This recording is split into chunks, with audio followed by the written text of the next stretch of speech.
This channel does not promote any violent, harmful, or illegal activities. All content provided by this channel is meant for an educational purpose only.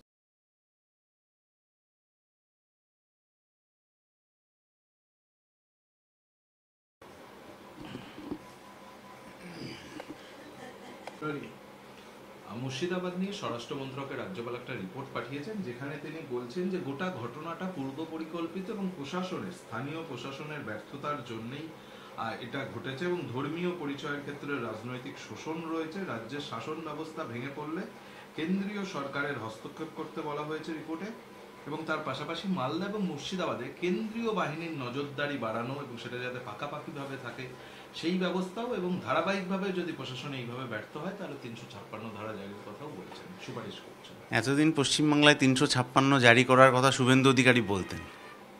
এখন সম্ভবত শুভেন্দু অধিকারীর কথার গুরুত্ব সাধারণ মানুষের কাছে কমে যাচ্ছে বলে এখন রাজ্যপালকে ব্যবহার করা হচ্ছে। আমরা অতীতেও বলেছি এই রাজ্যপাল তার পদ, এটি ভারতবর্ষের গণতন্ত্রের যে জায়গায় আমরা আছি সেটা অপ্রয়োজনীয়, এটা আমাদের পার্টি বহুবার বলে এসছে। এবং এখন তো কেরালা হোক, পশ্চিমবাংলা হোক, অন্য কোনো জায়গায় হোক, আমরা দেখছি রাজ্যপাল পদটাকে কার্যত রাজনীতির দাবার চাল হিসেবে ব্যবহার করার পরিকল্পনা গোটা দেশেই বিজেপি এটা করেছে আর কি। আরেকজন রাজ্যপাল ছিলেন সত্যপাল মালিক, তিনি জম্মু কাশ্মীরের সন্ত্রাসবাদী আক্রমণের পর যা যা বলেছিলেন সেই সম্পর্কে বিজেপি নেতারা এখন আর কিছু বলতে পারেন না। ফলে যত নির্বাচন পশ্চিমবাংলায় এগোতে থাকবে তত এইরকম গা গরম করা কিছু কিছু বক্তৃতা ইত্যাদি হবে হয়তো। তাহলে আজকে এই যে কেন্দ্রীয় শাসন ইত্যাদির কথা বলছেন, এই নিয়োগে যখন দুর্নীতি হলো, এত দুর্নীতিগ্রস্ত লোকেরা যখন সিবিআই ইডির হাত থেকে হাত ফসকে না ইচ্ছাকৃতভাবে জামিনে ছাড়া পেয়ে গেল, তখন রাজ্যপাল কেন দিল্লিতে কোনো চিঠি পাঠাননি এটা আমরা ঠিক বুঝতে পারছি না। কিন্তু রাজ্যে কি ৩৫৬ ধারা প্রয়োগ করার মতো পরিস্থিতি তৈরি হয়েছে? রাজ্য প্রশাসন যে ব্যর্থ এটা নতুন করে বলার অপেক্ষা রাখে না, কিন্তু খাতায় কলমে এখন বিধানসভার ভেতরে যারা বিরোধী দল রয়েছে তারা প্রশাসনের দুর্নীতি নিয়ে, তার ব্যর্থতা নিয়ে কথা না বলে তারা এখন নজর ঘোরানোর জন্য যদি অন্যদিকে চলে যায় তাহলে এটা বুঝতে অসুবিধা হয় না যে আসলে বিরোধী দল এবং শাসক দল আসলে একই টিমের হয়ে খেলছে, শুধু জার্সিটা আলাদা আছে আর কি। যে কারণে দিলীপবাবু বলেছেন যে আমরা মমতা বন্দ্যোপাধ্যায়কে বাধ্য করলাম মন্দির পলিটিক্সে নামতে। এটাই তো আরএসএসের কথা, যে সবাইকে ওর হয়ে খেলতে হবে, ওর মতো করে খেলতে হবে। ফলে রাজ্যপাল দুর্নীতি নিয়ে কখন কি বলছেন সেটা ভালো করে আমাদের জানতে হবে। দুর্নীতিগ্রস্ত লোকেরা কেউ বিজেপিতে চলে গেলে তাদের জন্য বিজেপির নেতারা কী ভাবছেন সেটাও আমাদের জানতে হবে। ফলে এই সমস্ত সামগ্রিকতার বিচার না রেখে শুধুমাত্র আলাদা করে একটা প্রশ্ন তুলে দিলে তার তো জবাব হলো না। এই যে এখন ৩৫৬ জারির কথা হচ্ছে, আচ্ছা প্রশাসনিক ব্যর্থতা ইত্যাদি, অমিত শাহর এর আগে একবার পশ্চিমবঙ্গ সফরের সময় তার কনভয়ে আক্রমণ উপলক্ষে আইপিএসদের দিল্লিতে থেকে চিঠি এসেছিল যে আপনার কাজে কি গাফিলতি হচ্ছে, অমুক তমুক, সেটা জবাব দিন। তাহলে এই যে এত আইপিএসরা, এত ইডি সিবিআই এর অফিসাররা দুর্নীতি ধরতে ব্যর্থ হচ্ছেন, দুর্নীতিও ছেড়ে দিন, আরজিকরের ঘটনার তদন্ত করতে এখনও অবধি তারা সাফল্য লাভ করতে পারেননি, তাহলে তাদের সিবিআই এর সেই অফিসারদের, ইডির সেই অফিসারদের বা আইপিএস আইএসদের কি আর কোনো চিঠি কেন্দ্রীয় সরকার পাঠিয়েছেন? না, কি তৃণমূলকে কার্যত খানিকটা ফাঁকা ময়দান ছেড়ে দেওয়ার ব্যবস্থা তারা করছেন? এর জবাবটা বাংলার মানুষ চাইছেন। আপনি দুর্নীতির কথা বললেন, দুর্নীতির অভিযোগেই ২৬,০০০ এসএসসি যারা ছিলেন তাদের চাকরি বাতিল হয়েছে, আর তা নিয়ে রিভিউ পিটিশন করলো রাজ্য সরকার, পুনর্বিবেচনার আবেদন করলো। যোগ্যদের চাকরি ফেরত দিতে হবে, আর যারা অযোগ্য তারা যারা তাদের থেকে টাকা নিয়েছেন সেই টাকাগুলো যারা চাকরি পেয়েছেন তাদের তো চাকরি চলে গেল, তাদেরকে সেই টাকাগুলো তৃণমূলের নেতাদেরকে যারা চুরি করেছেন তাদেরকে ওই টাকাটা ফেরত দিতে হবে। এর থেকে আর কোনো অন্য কথা আমাদের নেই।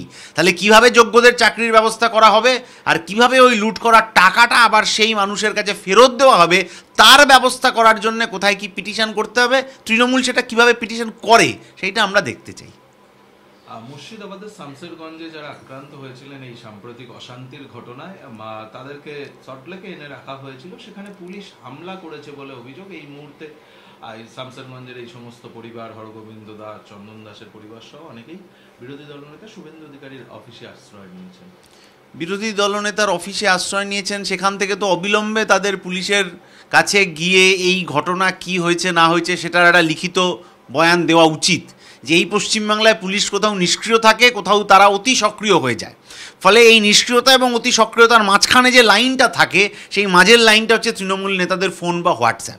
শুভেন্দু অধিকারী যতদিন তৃণমূলে ছিলেন ততদিন তিনি এইসব করতেন, কারণ বিরোধী দলের নেতাদের ভাঙিয়ে দল বদল করা, জেলা পরিষদ পঞ্চায়েত দখল করতেও উনি অনেক সময় এই ধরনের দরজায় লাথিপাতি মারা ইত্যাদির ব্যবস্থা করেছেন। আজকে উনি জার্সি পাল্টে ফেলেছেন, মনে মনে না বাইরে, এবার বাকি যারা রয়ে গিয়েছেন তারা একই কাজ করছেন। ফলে অবিলম্বে পুলিশের কাছে এইটার যা অভিযোগ সেটা যাওয়া উচিত, এবং গোটা মিডিয়াকে ডেকে সেই মানুষজনের হচ্ছে যে সামনাসামনি বলা উচিত কী ঘটনা ঘটেছে।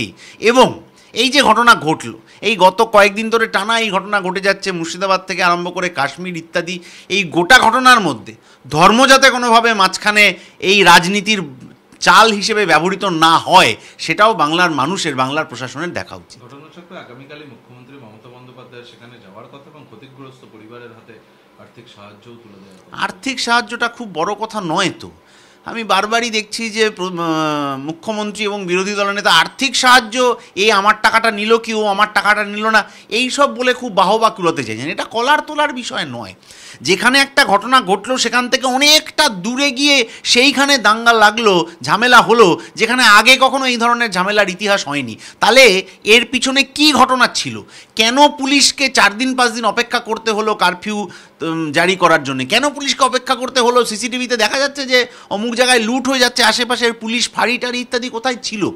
এই বিষয়গুলো নিয়ে বিভাগীয় তদন্ত কি হলো?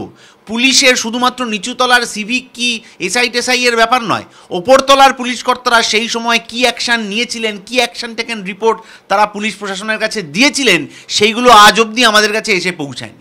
প্রধানমন্ত্রী যেমন মণিপুরে কিছু হলে চোখ ঘুরিয়ে থাকেন, মুখ্যমন্ত্রীও তেমনি মুর্শিদাবাদ এই সব জায়গায় যে ঘটনা ঘটছিল চোখ ঘুরিয়েছিলেন, কিন্তু তার বিভাগ কি গাফিলতির পরিচয় দিল, তাদের বিরুদ্ধে কি ব্যবস্থা নেওয়া হলো, এটা প্রধানমন্ত্রীও মণিপুরের ক্ষেত্রে বলতে পারেননি, মুখ্যমন্ত্রীও মুর্শিদাবাদের ক্ষেত্রে বলতে পারবেন না।